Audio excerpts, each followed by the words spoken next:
சம்பந்திமா, கவலைப்படாதீங்க.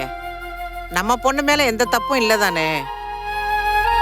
நம்ம பொண்ணை பத்தி நம்மளுக்கு நல்லா தெரியும். அப்புறம் எதுக்கு அதை பத்தி நீங்க கவலைப்பட்டுட்டு இருக்கீங்க? இல்ல, நமக்கு தெரிஞ்சு என்ன பண்றது? அந்த ருத்ரா இப்படி திட்டம் போட்டு என் பொண்ணு வாழ்க்கைய கெடுத்துட்டாளே. அவளை நினைச்சாதான் எனக்கும் ஆத்திரமா வருது. இத்தனை நாளா நல்ல அமுக்குனி மாதிரி இருந்துகிட்டு எவ்வளவு பெரிய வேலையை பார்த்திருக்கா பாத்தீங்களா?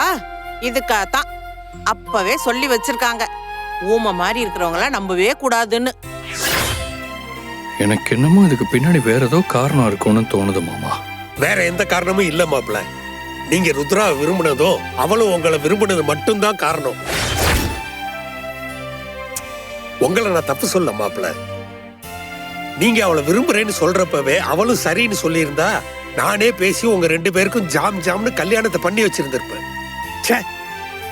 ஆனா அதை விட்டுட்டு உங்களை வேண்டான்னு சொல்ல வேண்டியது, அப்புறம் உங்களுக்கு வேற ஒரு நல்ல வாழ்க்கை அமையும் போது அதை இப்படி வந்து கெடுக்க வேண்டியது.